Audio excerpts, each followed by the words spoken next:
Islamic State. Only who believe or profess to believe. Only who are Muslims. I told yesterday that the basic of Islamic State and Islamic society is Islam, not Iman. Now, what are their rights? They are free to practice any religion, believe anything they like. One God, 100 gods, goddesses, gods. They are free to worship anything, any person, any deity they like. They will have their personal law absolutely independent and free. They will practice their own personal law. The places of their worship, I said yesterday also, will be protected more than the mosques. They are sacred. They will be free to do business, to enter services, and if they like, even army. But they are not bound for military service. All Muslims will be bound for that. Whenever they are required, it will be a people's army, just like China and Israel.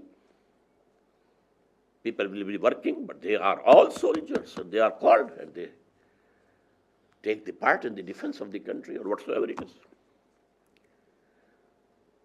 They are free to preach their dogma, their religion, their beliefs to their people and their children and their next generation. They can have schools for them only, not the Muslims.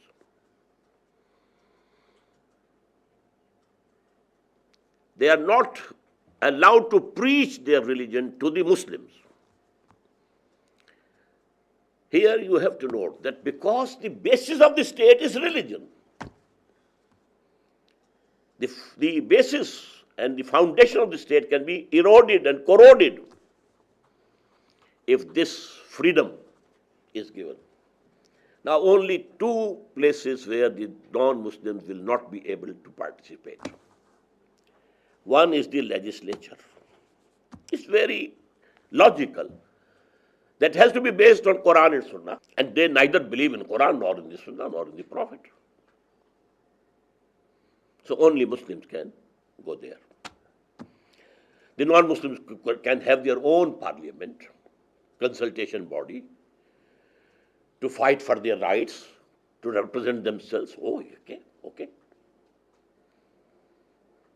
But the legislature has to be of Muslims. Number two, the highest positions where the policy is framed of the state.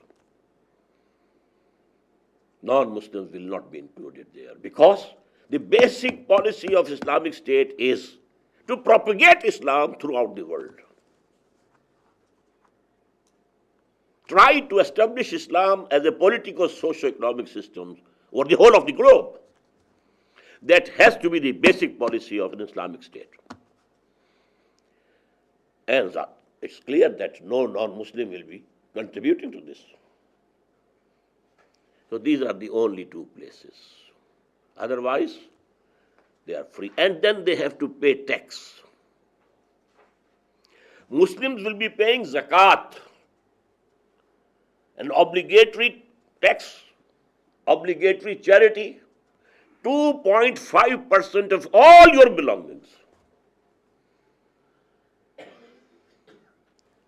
But a fixed jizya, we call it, and there is a very bad taste about this word jizya. It is from jaza, the reward, because Islamic State is providing them peace, tranquility, security, just like the concept of taxes. Why do people pay taxes? To make the government able to have peace there, security, defending the country, you need army, you need force. So non-Muslims will pay jizya or tax. And it is a poll tax on every individual. It will be forced. So now, I think I have covered the basic questions regarding Islamic polity. Now I turn to Islamic economic system. Here I have to be more brief.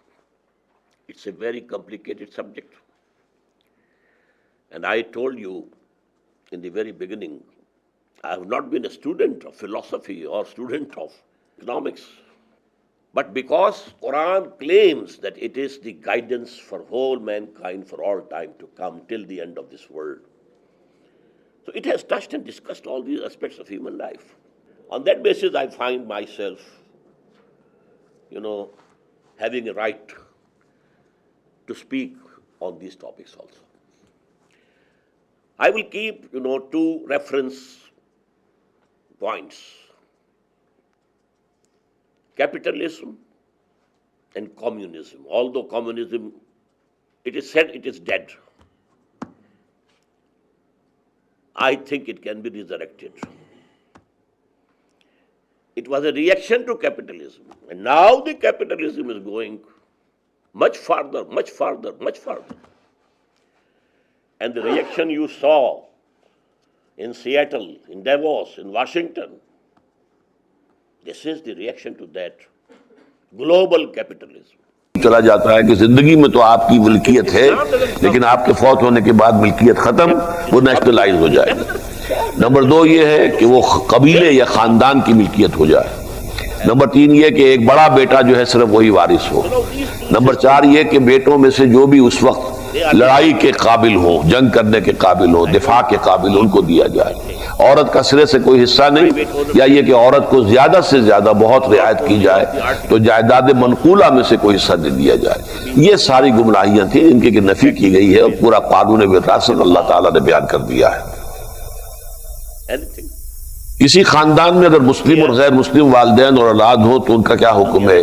مسلمان کسی غیر مسلم کا وارث نہیں، اور نہ کوئی غیر مسلم مسلمان کا وارث ہو سکتا ہے۔ اگر آپ کا بیٹا قادیانی ہو گیا ہے، وہ آپ کی وراثت سے خارج ہے۔ اگر آپ کے والد جو ہیں وہ قادیانی تھے تو آپ کو ان کی وراثت نہیں ملے گی، آپ کا حق نہیں ہے اس پر۔ تو وفات پانے والی بیٹی کی وراثت کس طرح تقسیم ہوگی؟ اس کو کوئی حصہ نہیں ہے، وہ بس فوت ہو گئی تو گئی، اس کا حصہ بھی گیا، کیونکہ دوسرے بیٹے اور بیٹیاں موجود ہیں۔ تقسیم ہونے سے پہلے بیٹی وفات پا گئی نا۔ عاطف زبیر، اگر متوفی یا متوفا کے 3 یا 4 بیٹے ہیں، ان میں سے ایک اگر اپنے اثر و رسوخ کی بنا پر تمام جائیداد کو دبا لے تو شریعت اس کے بارے میں کیا کہتی ہے، اور پاکستان کے قانون میں اس کے بارے میں کیا درج ہے؟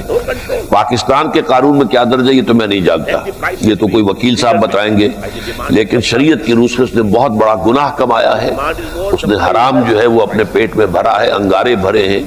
یہ وراثت کا اس طریقے سے ہڑپ کر جانا جو ہے یہ بہت بڑا گناہ ہے، گناہ کبیرہ ہے۔ لے پالک کا کوئی حصہ نہیں ہے وراثت میں، اس لیے کہ لے پالک جو ہے اسلام اسے تسلیم کرتا ہی نہیں۔ یہ تو آپ کو معلوم ہے سورہ احزاب میں تفصیل کے ساتھ اس کا حکم آیا کہ یہ متبنہ کا قانون بالکل منسوخ کر دیا گیا، متبنہ کی کوئی حیثیت نہیں ہے، اس کی بنا پر کوئی حکم شرعی جو ہے وہ ثابت نہیں ہوتا ہے۔ کلالہ کا باقی مال جو کہ قانونی وارث کو دینے کے بعد بچ جائے تو اس جائیداد کا کیا بنے گا؟ وہ اس سے پھر اور ہلکا ہے، چچا ہے، بھتیجے ہیں، وہ ان کی طرف منتقل ہوگا، اس لیے کہ تو دائرے پر دائرے کھینچتے چلے جائیں گے نا۔ ڈاکٹر مسعود بٹ، غیر مسلم ممالک میں وراثت کی تقسیم کا طریقہ اسلامی ہوگا یا ملک کے قانون کے مطابق؟ یہ تو ملک پر دار و مدار ہے۔ امریکہ میں تو آپ نہیں کر سکتے اپنی وراثت کے مطابق، اپنے قانون کے مطابق، بھارت میں ابھی کر سکتے ہیں، اس لیے کہ پرسنل لا جو ہے بھارت والوں نے ابھی تک اپنا مسلمانوں نے برقرار رکھا ہوا ہے، اگرچہ اس کے لیے انہیں بڑی تحریک چلانی پڑی تھی۔ ہمارے ہاں جو ہے وہ ایوب خان نے وہ یتیم پودے کو وراثت میں شامل کر کے اسلامی قانون کی خلاف ورزی کی ہے، اس لیے کہ یہ سارے جو آئلی قوانین بنائے گئے تھے، حالانکہ آئلی قوانین سے اس کا کوئی تعلق نہیں، اس میں یہ یتیم پودے کی وراثت کا معاملہ بھی شامل کر دیا، اس لیے کہ یہ قوانین بنوائے تھے غلام احمد پرویز نے، وہ چونکہ ڈپٹی سیکرٹری تھا گورنمنٹ آف پاکستان میں، لہذا اس کے بیوروکریسی کے اندر اثرات تھے، رسوخ تھا، اور ایوب خان سے بھی قرب حاصل تھا تو اس نے اس کی وجہ سے وہ قوانین نافذ کروا دیے۔ ہندوستانی مسلمانوں نے آج تک جو ہے اپنے معاملے کو محفوظ رکھا ہوا ہے۔ انگریز نے بھی ہمیں یہ اختیار دیا ہوا تھا کہ آپ چاہیں تو اپنی وراثت جو ہے وہ شریعت کے مطابق فیصلہ کروا لیں. عدالت انگریز کی ہوگی، جج انگریز ہوگا یا انگریز کا مقرر کردہ ہوگا، لیکن وہ شریعت کے مطابق فیصلہ کرے گا. وہ مفتی حضرات سے پوچھے گا اور اس کے مطابق فیصلہ کر دے گا. اگر آپ شریعت کا حکم چاہتے ہیں، اگر آپ رواج کا حکم چاہتے ہیں تو پھر رواج کا حکم کرے گا. تو ہمارے بہت سے زمیندار لوگ خاص طور پر کھڑے ہو کر جو نہیں چاہتے تھے کہ ان کی جائیدادیں تقسیم ہو. اب ایک شخص کا جو ہے وہ 100 مربے کا مالک ہے، اگر وہ 2 بیٹوں میں 50-50 مربے ہو گئے تو وہ دہشت کہاں رہے گی؟ پھر اس کی وہ طاقت، وہ دبدبہ 100 مربوں کے مالک کا جو ہوتا ہے 50 کا تو نہیں ہوگا. اور 50 آگے تقسیم ہو کر 1-2 مربع رہ گیا تو کیا ہو گیا؟ تو عوام بن جائیں گے، پھر عوام کا انعام، پھر ان کی وہ ریاست کہاں رہ جائے گی؟ لہذا وہ یہ ان کے ہاں اصول یہی چلتا تھا کہ بڑے بیٹے کی ساری ملکیت ہو ہندوؤں کے اصول کے مطابق. اس حوالے سے وہ اسٹیٹ جو ہے جو کہ تو برقرار رہے. لیکن یہ کہ انگریز تو اختیار آپ کو دیتا تھا کہ آپ چاہیں تو شریعت کا حکم ان کے مطابق فیصلہ ہو جائے، چاہیں تو آپ رواج کا لے لیں. کیا بینک میں جوائنٹ اکاؤنٹ کا وارث صرف ساتھی اکاؤنٹ ہولڈر ہوگا؟ جوائنٹ اکاؤنٹ اگر 2 حضرات کا ہے تو سوال یہ ہے کہ اس میں سے کس کی وراثت آپ طے کر رہے ہیں، اس کا حصہ کتنا ہے. جوائنٹ میں یہ طے ہونا چاہیے نا کہ کس کا کتنا حصہ ہے، اس کے مطابق وراثت تقسیم ہوگی. کسی فلاحی یا اسلامی ادارے کو وصیت مکمل ملکیت کی جا سکتی ہے؟ وصیت پوری میں نہیں کی جا سکتی. اسلامی یا فلاحی ادارے کو 1/3 کی حد تک وصیت کی جا سکتی ہے. اس سے زائد میں وہ ایگزیکیوٹ نہیں ہوگی، نافذ نہیں ہوگی، تنفیذ نہیں ہوگی اس کی، لیکن یہ کی جا سکتی ہے 1/3 کی حد تک. اگر کسی آدمی کے بیٹے اور بیٹی ہیں، بیٹے برسر روزگار ہیں اور بیٹی بیمار ہے اور شادی کے قابل نہیں رہی، کیا والد صاحب ایسی بیٹی کے نام اپنے حصے سے زیادہ بلکہ اس کی سہارا اور زندگی گزارنے کے لیے کافی ہو جائے؟